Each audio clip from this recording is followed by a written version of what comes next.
घर के प्रवेश द्वार को यदि सही कर लिया जाए तो यह आपके घर के वास्तु का 80% हिस्सा हो जाता है। इसके बाद में बाकी सारी चीजें 80% के बाद में बचे हुए 20% पर ही निर्भर करती है। स्वागत है दोस्तों आपका आपके अपने चैनल वास्तु समाधान में। आगे बढ़ने से पहले मेरा आपसे निवेदन है, अभी तक यदि आपने अपना यह चैनल सब्सक्राइब नहीं किया है तो इसे सब्सक्राइब करके बेल आइकन भी दबा दीजिए, जिससे मेरा नया वीडियो आप तक सबसे पहले पहुंच जाए।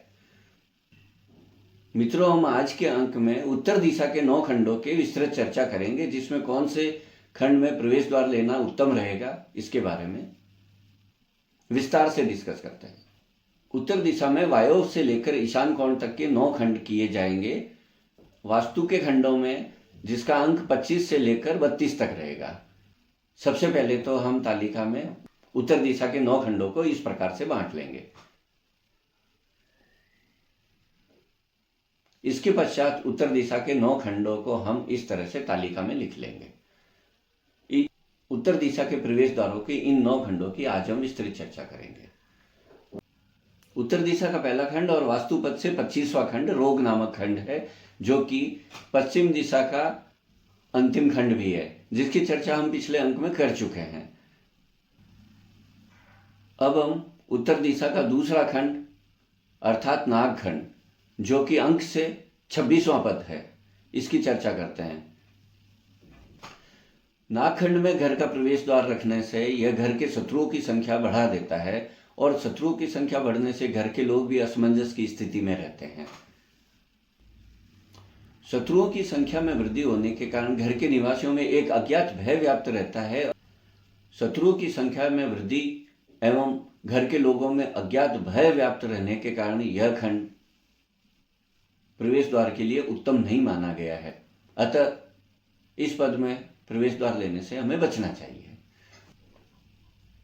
उत्तर दिशा का तीसरा खंड अर्थात अंक से 27वां खंड मुख्य खंड है। असीम सफलता और निरंतर प्राप्ति का सूचक यह खंड घर के प्रवेश द्वार के लिए बहुत ही सफलतम और उत्तम माना गया। इसके साथ साथ गृह स्वामी के पुत्र के लिए भी यह काफी प्रगति का सूचक माना गया है। अतः यदि आपका घर अथवा प्लॉट उत्तरमुखी है तो इस खंड में आपको प्रवेश द्वार लेना चाहिए। उत्तर दिशा का चौथा खंड बल्लाट देव का स्थान है। यह खंड भवन स्वामी को असीमित मात्रा में धन भी उपलब्ध कराता है। प्रचुर मात्रा में धन के साथ साथ यह पैतृक संपत्ति दिलाने का कारक भी यह खंड कहलाता है। इस खंड में भवन स्वामी पर धन कुबेर की असीम कृपा बनी रहती है, इसलिए यह खंड प्रवेश द्वार के लिए अति उत्तम माना गया है। इस खंड में प्रवेश द्वार लेना बहुत ही शुभ रहता है। अतः यदि आपका घर अथवा प्लॉट उत्तर दिशा में है तो इस खंड में आपको प्रवेश द्वार लेना बहुत ही सफलतम माना गया है। चौथा खंड बल्लाट देव के खंड के बाद पांचवा खंड सोम खंड है। पांचवा खंड सोम खंड अपार सफलता धन लाभ के साथ साथ घर के लोगों को धार्मिक भी बनाता है। अतः यह खंड भी प्रवेश द्वार के लिए अति उत्तम माना गया है। इसमें आप प्रवेश द्वार बिल्कुल ले सकते हैं। उत्तर दिशा का छठा खंड भुजंग खंड है। यह खंड गृह निवासियों में कलह एवं झगड़ा कराने वाला होता है, एवं इसके साथ साथ यह खंड निवासियों के पड़ोसियों के साथ भी वैर कराने वाला होता है। पड़ोसियों के साथ और घर के लोगों में भी आपस में वैर होने के कारण यह खंड प्रवेश द्वार के लिए बिल्कुल भी उचित नहीं माना गया है। स्थानांतरित कर लें। यदि आपके घर का प्रवेश द्वार इस खंड में आता है तो इसे जल्द से जल्द दूसरी जगह स्थानांतरित कर लें। उत्तर दिशा का 7वां अथवा वास्तु पद में 31वां खंड अदिति खंड है। यह खंड भी प्रवेश द्वार के लिए अनुचित माना गया है। अदिति खंड घर की महिलाओं के लिए हानिकारक है।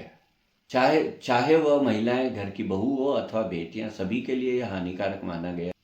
घर की महिलाओं के स्वास्थ्य एवं मानसिक दोनों प्रकार के रोग एवं परेशानी उत्पन्न करने वाला होता है।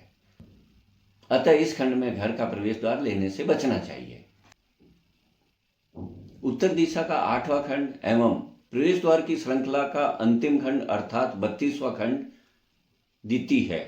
वैसे तो यह खंड बचत को प्रोत्साहित करने वाला खंड माना गया है, परंतु यह घर के लोगों के स्वास्थ्य के लिए प्रतिकूल असर डालने वाला खंड है।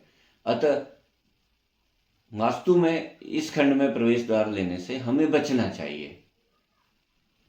अतः इस खंड में भी घर का प्रवेश द्वार नहीं लेना चाहिए। इसके बाद 9वां खंड जो आता है वो है ईश खंड, जो कि पूर्व दिशा का प्रथम खंड होता है एवं वास्तु पदों की गणना में भी प्रथम खंड कहलाता है। इस खंड के बारे में विस्तृत जानकारी के लिए आप हमारी पूर्व दिशा की श्रृंखला देख सकते हैं। इस तरह से हमने देख लिया है कि यह उत्तर दिशा में 3 खंड है, जो कि मुख्य, बल्लाट एवं सोम नामक यह 3 खंड है जिनमें हम प्रवेश द्वार ले सकते हैं। बाकियों में प्रवेश द्वार लेना अनुचित माना गया है, उसमें प्रवेश द्वार लेने से हमें बचना चाहिए। एवं साथियों, प्रवेश द्वार की श्रृंखला की पूर्व, पश्चिम, उत्तर और दिशा की चारों दिशाओं की यह श्रृंखला आज समाप्त होती है। अगले अंक में हम आपसे फिर से मुलाकात करते हैं। तब तक के लिए जय श्री कृष्ण।